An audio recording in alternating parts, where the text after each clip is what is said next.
வணக்கம் பத்திரிகையாளர் கோடங்கி.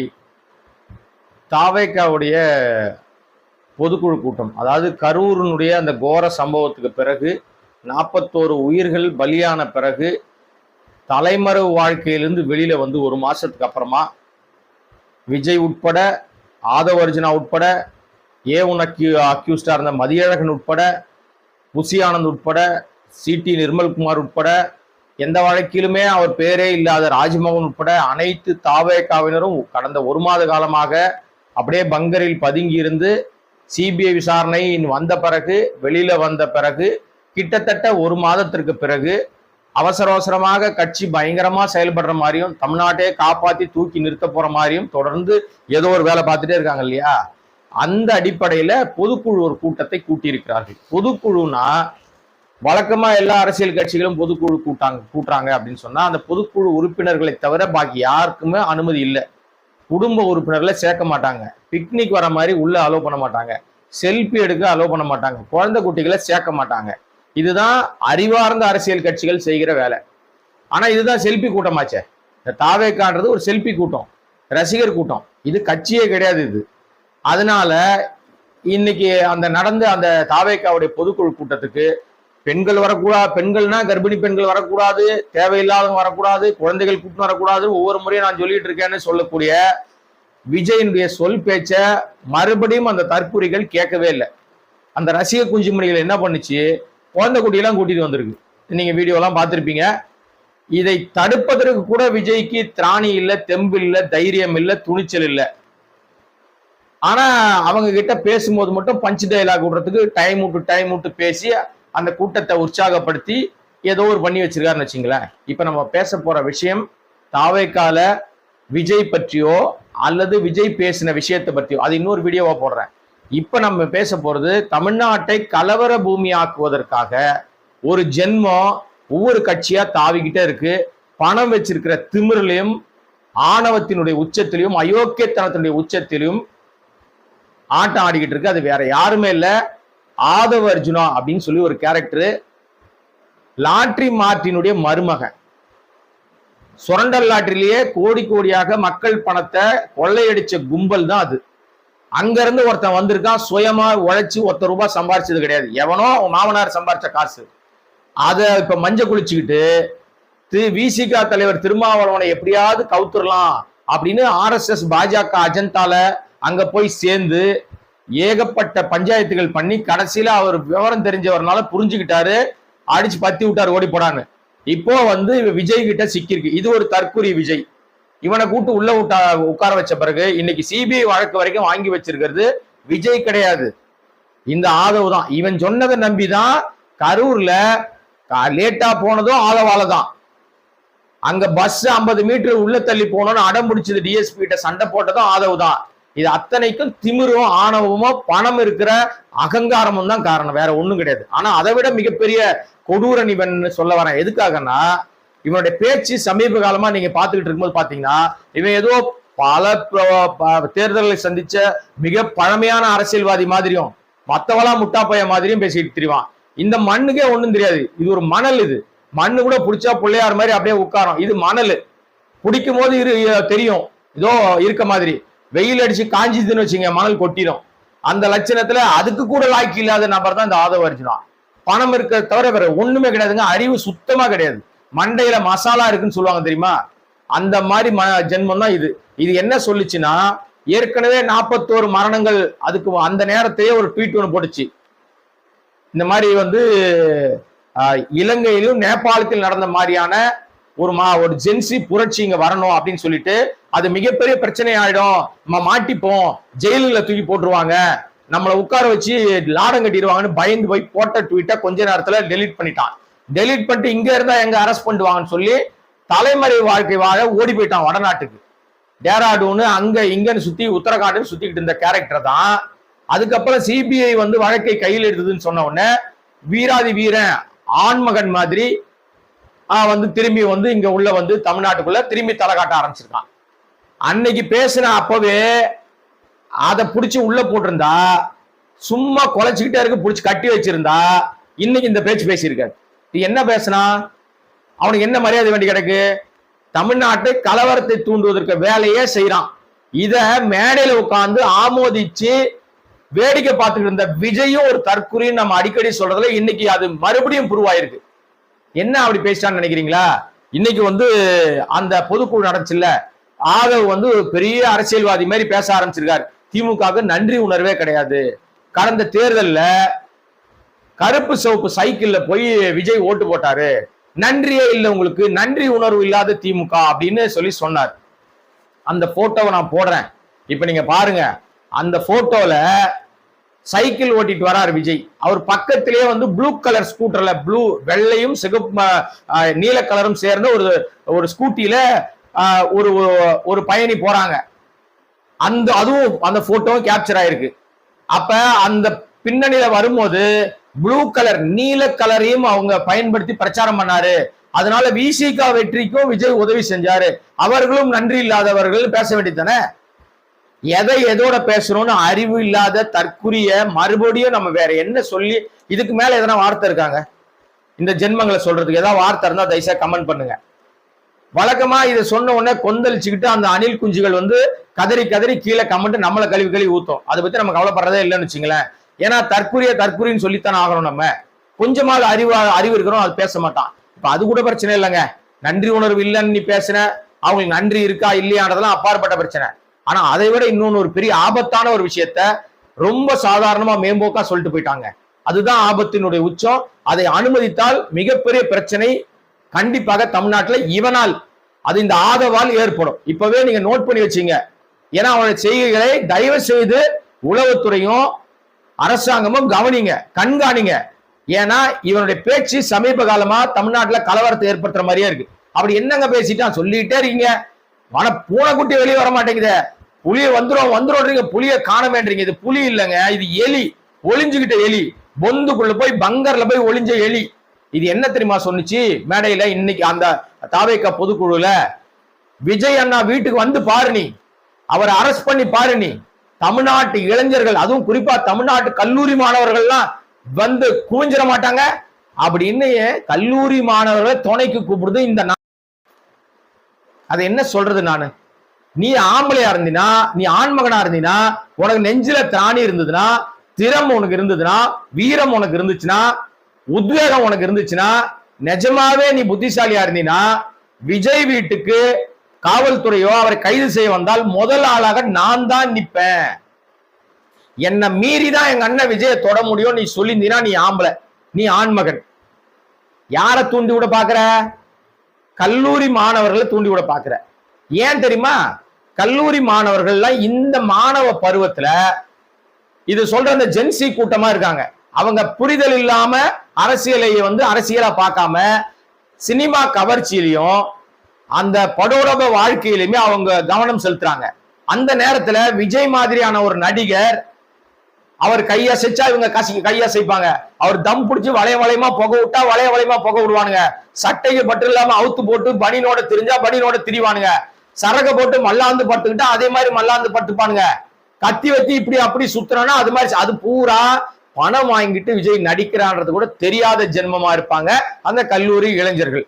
அவர்களை மூளைச்சலவை செய்யற மாதிரி, அவர்கள் தூண்டி விடுற மாதிரி பாருங்க விஜய் அண்ணா வீட்டுக்கு, கல்லூரி மாணவர்களா வந்துட மாட்டாங்க அப்படின்னு கல்லூரி மாணவர்களை துணைக்கு கூப்பிடுறியே மானங்கட்டவனே. ஆதவ சொல்றேன் நான், ஆனா மானங்கட்டவனே, தமிழக மக்கள் திரண்டு வருவாங்கன்னு சொல்றதுக்கு துப்பு இருக்கா உனக்கு? ஏன் சொல்ல அந்த மாதிரினா சொல்ல முடியாது. தமிழக மக்கள் எல்லாம் ரொம்ப தெளிவானவர்கள். எவனை எந்த இடத்துல வைக்கணும், யாருக்கு எந்த மரியாதை கொடுக்கணும், எவனை எந்த நேரத்துல எங்க உட்கார வைக்கணும்ன்ற ரொம்ப தெளிவாக தெரிந்தவர்கள். அதனாலதான் தமிழக மக்களை கூப்பிடல. அப்ப இந்த மாதிரி ஒரு வார்த்தையை சொல்லி இளைஞர்களை தூண்டி விடுற வேலை செய்யறான். மறுபடியும் அந்த வேலை செய்யறான். ஏற்கனவே ஜென்சி கூட்டம்னு சொல்லும் போது அவன் வழக்கு போயிருக்கு, சைபர் கிரைம். அது ஒன்றும் சாதாரண வழக்கு தான், பெரிய அப்படியே கிரிமினல் வழக்கு மாதிரி போடல. 3 வருஷம் தான் அதிகபட்சமா அதை நிரூபித்தால். அதுக்கே முன்ஜாமீன் கேட்டு போய் கையை கட்டிட்டு, ஐயா நான் ஒரு கோழங்க, ஐயா நான் ஒரு தற்குறிங்க, ஐயா நான் ஒண்ணுமே இல்லாம ஆளுங்க, ஏதோ தெரியாம போட்டங்கன்னு பம்மி பதுங்கி அபிடவிட் தாக்கல் பண்ண இந்த தற்குறி மறுபடியும் பேசுது, அண்ணன் வீட்டுக்கு வந்தா தமிழக மாணவர்கள் எல்லாம் கிளம்பி வருவாங்கன்னு. ஏன்டா உனக்கு உண்மையிலேயே வீரம் இருந்தா, உண்மையிலேயே ஆண்மை இருந்தா, தமிழ்நாட்டு மக்கள் விஜய் பின்னாடி நிக்கிறாங்கன்னு உனக்கு சொல்லணும்னு தைரியம் இருந்தா சொல்லிருக்கலாமே. அப்ப உனக்கே தெரிஞ்சிருச்சு தமிழ்நாடு மக்கள் அவங்க பின்னாடி இல்ல, விஜய ஒரு பொருட்டா மதிக்கவே இல்லை, வேடிக்கை பாக்குறாங்க. கரூர் இல்லைங்க, எல்லா ஊருக்கு நடிகர் போனா நம்ம ஊருக்கு ஒருத்தர் வந்திருக்காரு, சினிமாலே பார்த்துக்கிட்டு இருக்கோம், ஸ்கிரீன்ல பார்த்துக்கிட்டு இருக்கோம், டிவியில பாக்குறோம், செல்போன்ல பாக்குறோம், யூடியூப்ல பாக்குறோம். அவர் நம்ம ஊருக்கு வந்திருக்காரு, என்னதான் பேசுறாரு போய் பார்ப்போமே, அல்லது எப்படிதான் இருக்காரு நேர்ல, மேக்கப் போட்டால நேர்ல எப்படிதான் பாக்குறோம் நம்ம பார்ப்பதற்கு வரதான் செய்வாங்க. நான் பல முறை பல சேனல்கள்ல பல யூடியூப்கள்ல பேசியிருக்கேன். கிங்காங் வந்தா கூட கூட்டம் வரும், வடிவேலுக்கு வராத கூட்டமா? அஜித் ஒரு முறை திருச்சிக்கு போயிருந்தார் ரைபிள் கிளப்புக்கு, அந்த கதையை ஏற்கனவே சொல்லியிருக்கேன். அங்க கூடாத கூட்டமா? ஆனா அதெல்லாம் அவர் ஒரு வார்த்தை சொன்ன உடனே அமைதியா கேட்டுக்கிட்டு அந்த ரசிகர்கள் அழகா கலைஞ்சு போயிட்டாங்க.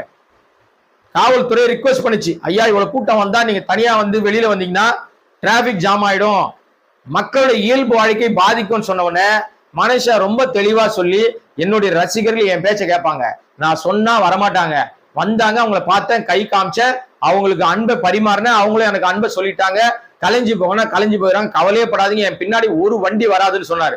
அவர் சொன்ன மாதிரியே திருச்சி எல்லை வரைக்கும் காவல்துறை வண்டி மட்டும்தான் போச்சு, கூட எந்த ரசிகரையும் ஃபாலோ பண்ணல. தற்குறி மாதிரி அவன் டயர்ல போய் ஓடல, இந்த பஸ் பின்னாடி போய் ஊந்தானுங்க பாருங்க, 15-20 பேர் காயம் பட்டான் பாருங்க, அவன் அதை நிக்காம அவன் பாட்டு கிளம்பி வந்தான் பாருங்க அந்த டிரைவர், விஜய் முன்னாடி உட்கார வச்சுக்கிட்டு. இந்த மாதிரி தற்குறிகள் வேலையெல்லாம் அஜித் ரசிகர்கள் செய்யல, அவங்க செய்யவும் மாட்டாங்க. அதனாலதான் இன்னைக்கு வரைக்கும் அஜித்துக்கு ஒரு பெரிய மரியாதையும் ஒரு பெரிய ஒரு பேரும் தமிழ் இண்டஸ்ட்ரியில இருக்கு, உலகம் முழுக்க அவரை மதிக்கிறாங்க.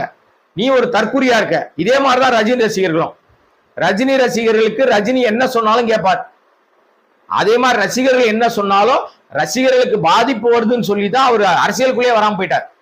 சோ அந்த அடிப்படையில இன்னைக்கு தமிழ்நாட்டு மக்கள் அதிகமாக விரும்புகிற நடிகரா இருக்கிற ரஜினிகாந்தும் சரி, சூப்பர் ஸ்டார் ரஜினிகாந்தும் அஜித்தும் சரி, மிக தெளிவாக அவருடைய முடிவுல உறுதியா இருக்காங்க, நல்லதை சொல்றாங்க, அந்த ரசிகர்கள் கேட்டுக்கிறாங்க.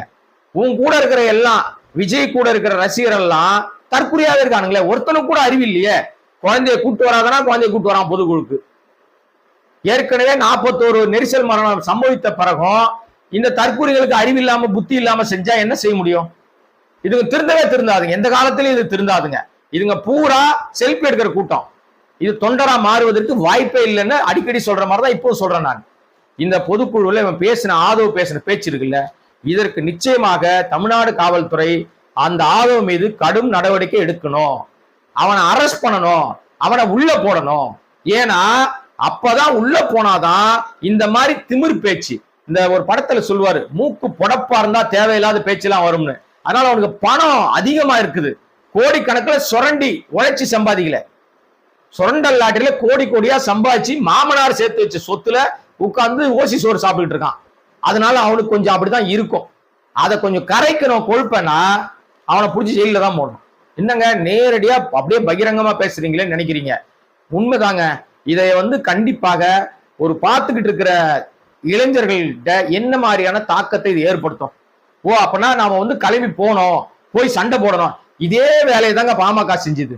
பாமக ராமதாசும் அன்புமணியும் என்ன பண்ணாங்கன்னா, வன்னிய இளைஞர்கள் எல்லாரையும் தூண்டி விட்டு, நீ ரயில் மேல கல்லடிடா, நீ பஸ் மேல கல்லடிடா, நீ அது மேல பண்றா, ரோட மறிடா, அதை பண்ணுடா, இதை பண்ணுடான்னு சொல்லி அத்தனை பேர் மீதும் கிட்டத்தட்ட லட்சக்கணக்கான வன்னிய இளைஞர்கள் மீது, இந்த வட தமிழகத்தில் இருக்கிற பெரும்பாலான இளைஞர்கள் மீது இன்று வரைக்கும் பல வழக்குகள் நிலுவையில் இருக்கு. அவர்களெல்லாம் படித்திருந்தோம் அரசு வேலைக்கு போக முடியலன்றதுதான் மிக மிக மோசமான உண்மையான நிதர்சன உண்மை. இது ஆதங்கத்தின் அடிப்படையில தான் சொல்றேன், இதுல எங்கேயுமே வன்மம் இல்லை, நீங்க நல்லா புரிஞ்சுங்க. அப்படித்தான் இளைஞர்களை தப்பாக வழிநடத்தியவர் தான் ராமதாசும் அன்புமணியும். காடுவெட்டி குரு பரிதாபமாக கடைசி காலத்துல அவர் மரணத்தை தழுவினாரு. உடல்நல குறைவால அவரை கவனிக்க கூட ஆள் இல்லாம போச்சு. ராமதாஸ் நினைத்திருந்தால், அன்புமணி நினைத்திருந்தால் அவரை வெளிநாட்டு கூட்டு போய் ஒரு நல்ல சிகிச்சை கொடுத்து அவரை காப்பாற்றி இருக்க முடியும். ஆனா எங்கே தன் மகனுக்கு இவன் இடைஞ்சலாக வந்து விடுவான்னு சொல்லி அந்த காலகட்டத்துல, இன்னைக்கு அப்பொழுதும் பிள்ளைங்க சண்டை, அது வேற விஷயம். அன்னைக்கு அவர் அதை ஒதுக்கி தள்ளதனுடைய விளைவாகத்தான் அவர் சிகிச்சை பெறுவதற்கான வசதி வாய்ப்புகள் இல்லாம பரிதாபமாக இறந்து போனார் காடுவெட்டி குரு. ஆனா அவர் இருந்த காலகட்டத்துல இளைஞர்களை தூண்டி விட்டார். வன்முறைக்கும் கலவரத்துக்கும். மிக மோசமான பேச்சு அவருடைய பேச்சு. சோ அவர் இறந்து போயிட்டார், அதனால இறந்து போனவர் பத்தி பேசுறது வேஸ்ட். அதே வேலையை எப்படி ராமதாசும் அன்புமணியும் சேர்ந்து வன்னிய இளைஞர்களை தவறான பாதைக்கு திருப்பி அவருடைய வாழ்க்கையை அழிச்சு அவருடைய வேலை வாய்ப்பை பறிச்சு இன்னைக்கும் கோர்ட்டுக்கும் வீட்டுக்கும் அலைஞ்சுக்கிட்டு இருக்கிற, வாய்தா வாங்கிட்டு இருக்கிற இளைஞர்கள் எண்ணிக்கை பல்லாயிரக்கணக்கு. இதை பார்த்து கொண்டிருந்தால் கூட உங்களுக்கு நான் சொல்ற உண்மை புரியும். அதனால அதே வேலையை தான் இன்னைக்கு ஆதவ் செய்ய ஆரம்பித்திருக்கிறார். இளைஞர்களை தூண்டி விடுகிற வேலை. ரசிகர்களா இருக்கிற விஜயை நேசிக்கிறவர்கள் தயவு செய்து புரிஞ்சுங்க, உங்களை தூண்டி விடுகிற வேலையை தான் ஆதவ் செய்கிறார். அவன் சொல்றான்றதுக்காக நீங்க ரோட மறிச்சாலோ, ஆதவ் சொல்றான்றதுக்காக நீங்க வந்து பஸ் மேல கல்லு விட்டாலோ, விஜய் வீட்டுக்கு முன்னாடி நின்று ஆர்ப்பாட்டம் பண்ணாலோ, அரசுக்கு எதிராக ஏதாவது பண்ணி நீங்க வழக்கிலேயோ வம்புலயோ மாட்டிக்கிட்டா இந்த விஜயும் வரமாட்டாரு, இந்த ஆதவும் வரமாட்டான், இவங்களை காப்பாற்றுவதற்கு ஒருத்த கூட வரமாட்டான். வழக்கு வாங்கிட்டு நீங்க தான் கோர்ட்டுக்கும் வீட்டுக்கும் அலையணும். அத நல்லா கவனமா தற்குறிகளா இருக்கிற நீங்க புரிஞ்சுங்க. என் மேல கோவப்பட்டாலும் பரவாயில்ல, நான் வந்து உங்களுக்கு சொல்ல வேண்டிய கடமை. ஏன்னா இப்படி பல சந்தர்ப்பங்கள்ல சொல்வதற்கு ஆள் இல்லாம தான் அந்த வன்னிய இளைஞர்கள் நாசமா போயிட்டாங்க. ஒரு ஜெனரேஷனே காலி ஆயிடுச்சுங்க. அந்த காலகட்டத்துல இளைஞர்களா இருந்தவங்க இன்னைக்கு வந்து வயது முதிர்ந்திருக்கிறார்கள். 50-60 வயசு ஆயிடுச்சு, 50 வயசு ஆயிடுச்சு, 40 வயசு ஆயிடுச்சு, வேலை கிடைக்கல, வருமானம் இல்ல, சாப்பாட்டுக்கு வழி இல்லாம இருக்காங்க. ஆனா அந்த ஜாதி பெருமையை தூக்கி பிடிச்சதுன்னு தான் நாசம். இதுலதான் நாசமானாங்க. இப்ப அந்த ஜாதி பெருமைக்கு பதிலாக என்ன சொல்றாங்க இப்ப இந்த ஆதவ் மாதிரி ஆட்கள்னா, நீ வந்து விஜய் மாதிரி ஒரு பெரிய பிம்பத்தை, ஒரு நடிகர் நாடாள வேணாமா, இவர் பாரு இப்படி, அவர் பாரு அப்படி, விஜய் தான் உங்களை எல்லாம் ஆபத் பாந்தவன்னு விஜய ஒரு பகட்டை காமிச்சு விட்டில் பூச்சி மாதிரி விளக்கு வெளிச்சத்தை நம்பி உங்களை வர வைக்கிறாங்க. ரெக்கை உடைஞ்சி நீங்க மாட்டிப்பீங்க.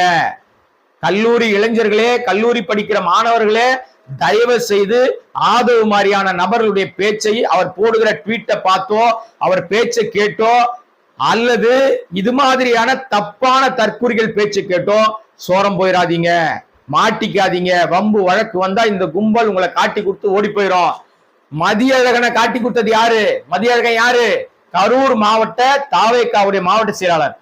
நெரிசல் மரணம் ஆயிடுச்சு, 41 பேர் செத்து போயிட்டான உடனே புஷி ஆனந்த், விஜய்க்கு அடுத்த இடத்துல இருக்கிற புஷி ஆனந்தே மதியழகனை கை காட்டிட்டு ஓடி போய் ஒளிந்து கொண்டார், தலைமறைவானார். இதுதான் உண்மை, நீங்க எல்லாம் பாத்தீங்க. அதனாலதான் இதை உங்ககிட்ட சொல்லணும்ன்றதுக்காகத்தான் இந்த தகவலை நான் உங்ககிட்ட சொல்லியிருக்கேன். இந்த தகவல் நிச்சயமாக நீங்க நிதானமா கேட்டீங்கன்னா நான் சொல்ல வருகிற விஷயம் புரியும். ஆகவே உங்களை எல்லாம், ஏன்னா வந்து இந்த வயசுல எனக்கும் பையன் இருக்கான், நானும் ஒரு தகப்பனா இருந்து உங்களுக்கு சொல்றேன். பத்திரிகையாளரா இருக்கிறதோ அல்லது உங்ககிட்ட நான் பேசுற விஷயத்தெல்லாம் மறந்துருங்க. ஒரு தகப்பனா இருந்து உங்ககிட்ட சொல்றேன், தயவு செய்து இந்த மாதிரியான வீண் வெற்று பேச்சுகள், உங்களை உணர்ச்சியை தூண்டி விடுற பேச்சுகள் பலியாகாதீங்க, இரையாகாதீங்க. மாட்டிக்கிட்டீங்கன்னா வாழ்க்கையே போயிடும். ஆசைப்பட்ட நடிகரை பாருங்க, ரசிங்க, நல்லது செஞ்சா பாராட்டுங்க, யாருக்குன்னா வாக்கு போடுங்க, அது உங்களுடைய உரிமை. ஆனால் இந்த மாதிரி ஏதாவது வன்முறையில ஈடுபடுவதற்கு தேன் தடவி விஷத்தை கொடுப்பான் ஆதவ மாதிரியான ஆட்கள், நம்பிராதீங்க. மீண்டும் ஒரு நல்ல விஷயத்தோடு சந்திக்கிறேன். நன்றி, வணக்கம். வீடியோ உங்களுக்கு பிடிச்சிருந்தா ப்ளீஸ் லைக் அண்ட் ஷேர் பண்ணுங்க. மறக்காம எங்க சேனலை சப்ஸ்கிரைபும் பண்ணுங்க.